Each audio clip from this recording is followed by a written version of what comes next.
Assalamualaikum warahmatullahi wabarakatuh. Perkenalkan, nama saya Ratu Lailatu Ulfa dengan NIM C1C023043. Nah, pada kesempatan kali ini saya akan membahas beberapa macam akad yang mana terdiri dari akad shorf, akad wadi'ah, akad al-wakalah, akad al-kafalah, qadrul hasan, akad al-hiwala, dan akad al-ron. Nah, masuk ke yang pertama, ada akad al-shorf. Nah, shorf ini secara bahasa diartikan sebagai penambahan, penukaran, penghindaran, atau transaksi jual beli. Nah, shorf ini adalah transaksi jual beli suatu valuta dengan valuta lainnya. Nah, transaksi jual beli atau pertukaran mata uang dapat dilakukan dengan mata uang rupiah yang sejenisnya, misalnya rupiah dengan rupiah, maupun yang tidak sejenisnya, misalnya rupiah dengan dolar, ataupun sebaliknya. Tidak boleh ada hak hiyar syarat bagi pembeli.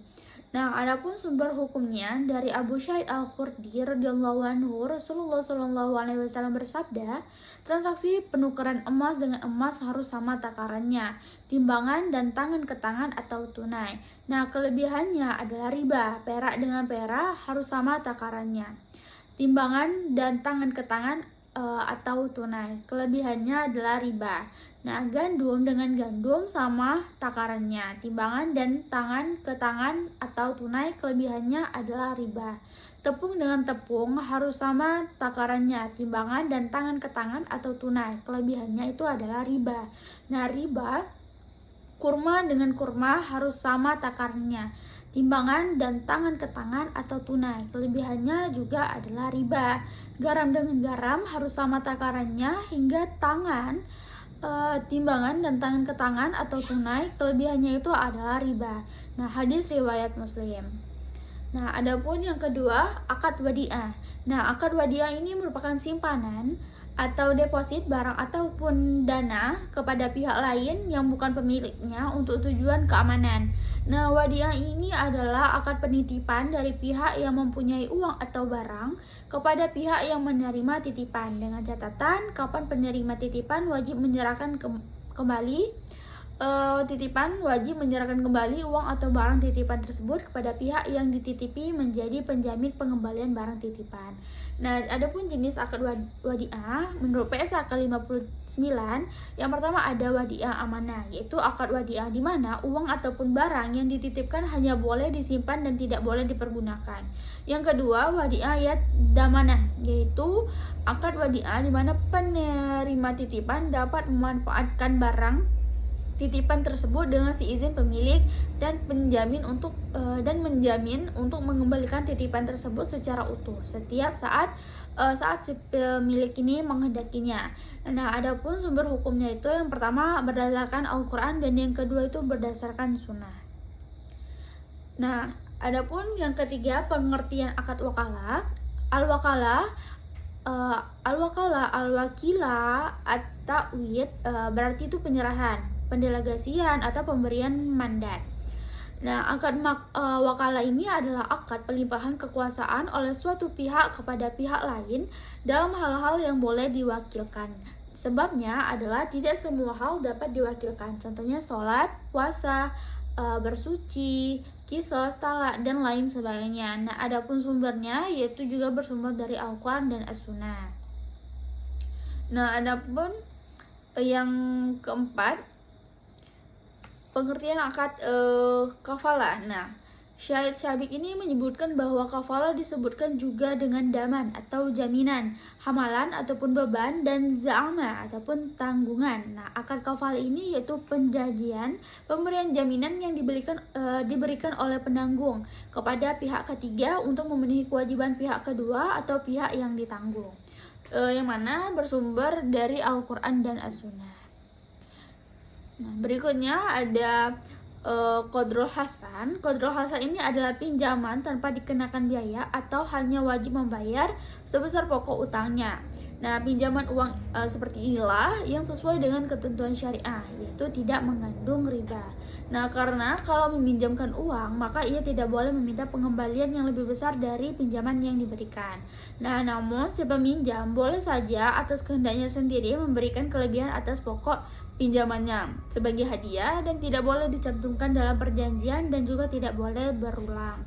Nah, pinjaman qard itu bertujuan untuk memberikan kepada orang yang membutuhkan atau tidak memiliki kemampuan finansial dan tujuan sosial ataupun kemanusiaan. Nah, yang mana akad ini sumber hukumnya bersumber dari Al-Qur'an dan As-Sunnah. Nah, adapun akad al-hiwalah atau hawalah atau pengalihan. Nah, hawalah ini secara harfiah berarti pengalihan, pemindahan, perubahan warna kulit atau memikul sesuatu atas suatu objek yang dialihkan dapat berupa utang atau piutang. Jenis akad ini pada dasarnya adalah akad tabaru yang bertujuan untuk saling menolong untuk menggapai ridho Allah Subhanahu wa taala. Nah, jika yang dialihkan utang, maka akad hawalah merupakan akad pengalihan hutang dari pihak yang terutang kepada pihak lain yang menanggung atau membayar utangnya. Transaksi ini dapat terjadi dengan adanya saling mempercayai antara para pihak yang bertransaksi. Nah, adapun jenis akad hiwala ini ditinjau dari segi objek akad. Hiwala dapat dibagi menjadi dua, yaitu yang pertama apabila yang dipindahkan merupakan hak menagih piutang, maka pemindahan itu disebut hiwala al-haq, yaitu pemindahan hak atau anjak piutang. Yang kedua, apabila yang dipindahkan itu kewajiban untuk membayar utang, maka pemindahan itu disebut dengan hiwala ad-dain atau pemindahan utang. Nah, selain itu, ditinjau dari sisi persyaratan, hiwala ini terbagi menjadi dua lagi, yaitu hawala al-muqayyadah atau pemindahan bersyarat, yaitu hawala di mana muhil adalah pihak yang terutang sekaligus berpiutang kepada muhal alaihi. Nah, yang kedua, hawala al-mutlaqah atau pemindahan mutlak. Nah, adalah hawala di mana muhil adalah pihak yang terutang tetapi tidak berpiutang kepada muhal alaihi. Nah, adapun sumber hukumnya, dasar hukum hiwala adalah hadis Nabi Muhammad SAW yang berbunyi penundaan pembayaran bagi orang yang mampu adalah kezaliman. Dan jika salah seorang kamu dialihkan atau dihawalahkan kepada orang yang kaya yang mampu, maka turutlah atau menerima pengalihan tersebut. Hadis riwayat Bukhari Muslim. Nah, adapun yang terakhir berikutnya akad ran atau pinjaman dengan pinjaman. Nah, ran ini secara harfiah berarti tetap, kekal, dan jaminan. Nah, secara istilah, ran ini adalah apa yang disebut dengan barang pinjaman, agunan, cagar, atau tanggungan. Nah, ran ini yaitu menahan barang sebagai jaminan atas utang. Akad ran ini juga diartikan sebagai sebuah perjanjian pinjaman dengan jaminan atau dengan melakukan penahanan harta milik si peminjam sebagai jaminan atas pinjaman yang diterimanya. Nah, barang gadai baru dapat diserahkan pada pihak berutang apabila utangnya sudah dilunasi. Akad ran ini digunakan pada penggadaian syariah. Tujuannya menggunakan akad ini adalah agar pemberi pinjaman lebih mempercayai pihak yang berutang. Nah, sumber hukumnya yaitu berasal dari Al-Qur'an dan As-Sunnah. Nah, adapun kesimpulan yang dapat saya ambil dari pembahasan tadi, setiap akad dalam ekonomi syariah ini memiliki fungsi, tujuan, dan mekanisme yang berbeda-beda sesuai dengan kebutuhan transaksi masyarakat. Seluruh akad tersebut disusun berdasarkan prinsip-prinsip syariah yang menekankan keadilan, kejujuran, keterbukaan, serta menghindari unsur riba, gharar, dan maisir. Nah, sekian dari saya. Wassalamualaikum warahmatullahi wabarakatuh.